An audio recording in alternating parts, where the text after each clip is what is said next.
अब तुम उसका कितना फायदा उठा पाते हो तुम्हारे ऊपर है। चलो आज की क्लास शुरू करते हैं। आज की क्लास में जो क्वेश्चन है बहुत ही जबरदस्त क्वेश्चन है, और वो क्वेश्चन है तक्षशिला विश्वविद्यालय विश्व के प्राचीनतम विश्वविद्यालयों में से एक था, जिसके साथ विभिन्न शिक्षण विषयों के अनेक विख्यात विद्वानी व्यक्ति संबंधित थे। अब ये क्वेश्चन बड़ा खास है, बड़े ध्यान से समझना। उसकी रणनीतिक अवस्थिति के कारण उसकी कीर्ति फैली, लेकिन नालंदा के विपरीत उसे आधुनिक अभिप्राय में विश्वविद्यालय नहीं समझा जाता। चर्चा करिए। क्वेश्चन है, Takshashila university was one of the oldest university in the world with which were associate a number of renowned learned personalities of different disciplines. Its strategic location caused its fame to flourish, but unlike Nalanda, it is not considered as a university in the modern sense discussed. अब ये question जो है ये अपने आप में बड़ा ही paradoxical, बहुत ही विरोधाभासी प्रश्न है। अगर कोई मेरा स्टूडेंट जिसने मेरे साथ हिस्ट्री पढ़ी है वो ये जानता होगा, अगर तमिलनाडु में मैंने बहुत एक लंबा चौड़ा व्याख्यान दिया था कि हमें तो केवल एक दो विश्वविद्यालय के नाम होते हैं। अगर आप सुनोगे तो देखिए आपको नाम याद होगा तक्षशिला का, या आपको नाम पता होगा नालंदा के बारे में, इससे ज्यादा आपको किसी का या बहुत अधिक होगा विक्रमशिला। मैंने भारतीय शिक्षा पद्धतियों के बारे में बताया था, क्योंकि हमारा इतिहास क्या है, हमारे इतिहास के साथ एक दिक्कत है कि हमारा इतिहास ज्यादातर अंग्रेजों ने लिखा है और अपने हिसाब से लिखा है। बाकी जो हमारे लेफ्ट लिबरल है, यानी कि लगभग उन्हीं की ही परिपाटी में चले हुए लोग हैं, उन्होंने उसी इतिहास को एक्सटेंड कर दिया है। और अंग्रेजों ने जो सबसे बड़ा प्रहार किया वो हमारी शिक्षा व्यवस्था पे किया, क्योंकि हमारी जो शिक्षा व्यवस्था थी वो बहुत ही वैज्ञानिक थी, वो अपने समय से बहुत आगे थी। उसने हमारी संस्कृति को, जो हमने पहली क्लास शुरू की थी कि हमारी संस्कृति सनातन क्यों है, तो उस संस्कृति को अक्षुण्ण रखने में, सनातन रखने में जो सबसे इंपॉर्टेंट था वो हमारे विश्वविद्यालय, हमारी शिक्षा व्यवस्था, हमारे गुरुकुल हुआ करते थे। और आप आश्चर्य करेंगे, जब मैंने तमिलनाडु की क्लास पढ़ाई थी, अगर आपको याद होगा, मैंने आपको बताया था भारत में 15,000 से ज्यादा तो गुरुकुल थे। हमें केवल 3 नाम बताए जाते हैं, नालंदा, तक्षशिला, जो है विक्रमशिला यूनिवर्सिटी। इसके सिवा हमें कुछ नहीं बताया जाता। 15,000 से ज्यादा यूनिवर्सिटीज थी, टॉप मोस्ट यूनिवर्सिटीज थी, जिसमें 51% साउथ की जो है यूनिवर्सिटी, उसमें महिलाएं वाइस चांसलर थी। ये मैंने आपको स्टैट दिया था। ये हमारी खास बात थी, जैसे हमारे जो ध्रुव त्रिपाठी ने लिखा है। और भारत के हर गांव में गुरुकुल हुआ करता था। हमारी शिक्षा व्यवस्था बहुत ही महत्वपूर्ण थी। अब बात होती है तक्षशिला। आपको पता है कि एक आक्रांता ने इसको नष्ट कर दिया था, जला दिया था, 3 महीने किताबें जलती रहीं। तो उसने विश्वविद्यालय पर अटैक क्यों किया? क्योंकि जो विश्वविद्यालय थे, जो विश्वविद्यालय होते हैं ना, वो विचारों को मजबूती से पकड़ के रखते हैं।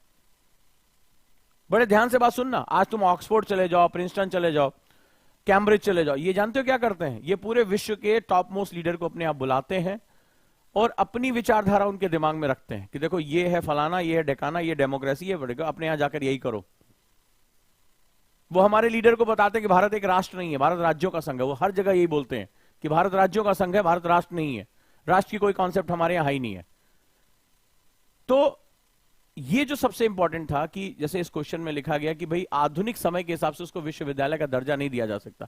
ये बहुत ही विरोधाभासी प्रश्न है।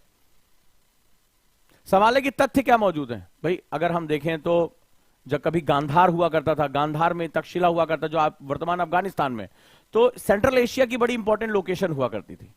और ये बहुत ही महत्वपूर्ण जो है वो एक शिक्षा केंद्र हुआ करता था। और हर तरह के विद्यार्थी, आचार्य चाणक्य भी यहीं पढ़े हुए हैं और आगे चलकर यहीं के जो है आचार्य बन जाते हैं। और यहां पर जो पढ़ाने की विधा थी वो बहुत ही व्यापक हुआ करती थी, मतलब हर तरह के विषय पढ़ाए जाते थे। आप अंदाजा लगाइए कि हमारे गुरुकुलों में 18 सब्जेक्ट पढ़ाए जाते थे, नियरली 18 सब्जेक्ट। एक स्टूडेंट को मेडिकल की भी नॉलेज थी, इंजीनियरिंग की भी नॉलेज थी, दर्शन की भी नॉलेज थी, उसको हर चीज, सांख्य, गणित, सब चीजों की उसको नॉलेज हुआ करती थी कंप्लीटली। आज हम एक स्ट्रीम में स्ट्रगल करते रहते हैं। ये साइंस वाला है जिसको आर्ट्स के बारे में नहीं पता, ये आर्ट्स वाला है, ये मैथ से घबराता है, इसको साइंस के बारे में नहीं पता। आज हमने विभाजित कर दिया है। और यही कारण है कि हमारे यहां ये विभाजन बहुत परेशानी में लाने वाला है। क्यों? क्या साइंस के स्टूडेंट को भारतीय कला संस्कृति के बारे में जागरूकता नहीं होनी चाहिए? मैं इंजीनियर हूं, मैं डॉक्टर हूं, so what the hell, Indian culture क्या होता है मेरे को नहीं पता। ये करता घूमेगा, वो करता घूम रहा है। उसको कुछ ही, किसी भी भारतीय संस्कृति के बारे में बात कर लो, बोले I just listen about the Harappa, hoodie Baba type का, तो हड़प्पा के बारे में सुना है। वो इस तरह से बात करता है। वो इस देश का नागरिक है, अपनी संस्कृति और धरोहर के बारे में नहीं जानता है। किसी आर्ट वाले से पूछ लो, कि भारतीय खगोल विज्ञान गणित विज्ञान के बारे में, मैं तो आर्ट का हूं भैया, हमें यह पता है कौन शासक मरा कौन जिया, हमें हमें विज्ञान से क्या लेना देना, हमें खगोल से क्या लेना देना। बट भारत में जो शिक्षा थी उसका एक मकसद था, और वो था ओवरऑल डेवलपमेंट करना, बहुत जबरदस्त विकास करना। और हम इसी चीज से चूकते चले जा रहे हैं, हम इसी चीज को नहीं समझ पा रहे हैं कि शिक्षा का मतलब होता है समस्त प्रकार से आपका विकास करना। विज्ञान का स्टूडेंट जो साइंस पढ़ता था वो दर्शन भी पढ़ता था, वो आध्यात्म भी पढ़ता था। तो हमारी शिक्षा व्यवस्था बहुत व्यापक थी, और तक्षशिला उसमें पॉइनियर हुआ करता था, वो जबरदस्त प्रणेता हुआ करता था। और टीचर स्टूडेंट रेशियो में जो सारी चीजें थी वो, अगर कहा जाए कि दुनिया का सबसे पहला ग्लोबल यूनिवर्सिटी जो थी वो तक्षशिला थी, तो कोई अतिशयोक्ति नहीं होगी, कोई एग्जेजरेशंस नहीं होंगे उसमें। ये भारत की परंपरा, जब दुनिया सभ्यता सीख रही थी तब हमारे पास एक ऐसी यूनिवर्सिटी जहां ग्लोबल पूरी दुनिया के लोग भारत में शिक्षा प्राप्त करने आया करते थे। और रेसिडेंशियल यूनिवर्सिटी थी, ऑटोनॉमस यूनिवर्सिटी थी, वो किसी से फंड नहीं लिया करती थी। और यही कारण है जब सिकंदर का आक्रमण हुआ तो आंबी कुमार ने जब सिकंदर से हाथ मिला लिया तो जो गुरुकुल के छात्र थे, आचार्य थे, उन्होंने इस संधि का विद्रोह किया, इसको विरोध किया। और ऑटोनॉमस होने की पावर यह थी कि आंबी कुमार को तक्षशिला में एडमिशन नहीं मिला था। सोच के देखो, आज एक छोटा सा नेता हो, उसका बेटा हो ना किसी भी स्कूल में, अरे हम चाचा विधायक हम आए, और झक के सफेद कुर्ता पजामा पहन के पहुंच जाएगा, एडमिशन कराइए ना। अरे कैसे नहीं कराएंगे प्रिंसिपल साहब, कराइए ना एडमिशन, अभी हम फोन कराते हैं, चाचा विधायक है हमारे। तो विधायक छोड़िए, विधायक का भतीजा भी एडमिशन करा ले जाए आज की डेट में।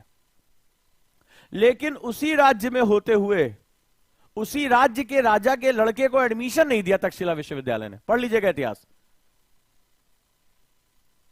यह ऑटोनॉमस पावर थी कि सिर्फ टैलेंट को मिलेगा। और एक गरीब आचार्य चाणक्य के पुत्र, जिन्हें आगे चलकर जो है विष्णुगुप्त और चाणक्य कहा गया, उनको एडमिशन दे दिया क्योंकि वो योग्य थे। प्रश्न पूछा गया, एंट्रेंस हुआ, पास कर गए, बोले आ जाओ अंदर आ जाओ। तो ये हमारी बहुत बड़ी थाती थी। और जब आप पढ़ोगे भारत के बारे में तो भारत अभी तक के अपने इतिहास में 2/3 टाइम पूरे विश्व का गुरु था। 2/3 टाइम जीडीपी में, साइंस में, रिसर्च में, इनोवेशन में। और ये वो दौर था जहां भारत में शिक्षकों को सर आंखों पे बिठा के रखा जाता था, जहां भारत की शिक्षा व्यवस्था जो थी वो बहुत सर्वोपरि हुआ करती थी। शिक्षा सामुदायिक विषय हुआ करता था, यानी कम्युनिटी सब्जेक्ट हुआ करता था। ये किसी स्कूल, प्राइवेट और निजी कॉलेज का हिसाब किताब नहीं था सरकारी, ये समुदाय का हिस्सा था। जैसे आज हमारे फंडामेंटल ड्यूटीज हैं कि 14 वर्ष तक मां बाप अपने बच्चों को पढ़ाने का कर्तव्य निर्वहन करेंगे। ये हमें बहुत, हम बाद में कहते हैं हम रशिया से लेकर आए 42nd कॉन्स्टिट्यूशनल अमेंडमेंट में। भारत को अगर तुम देख लेते तो तुम्हें रशिया से कुछ मांगने की जरूरत नहीं थी।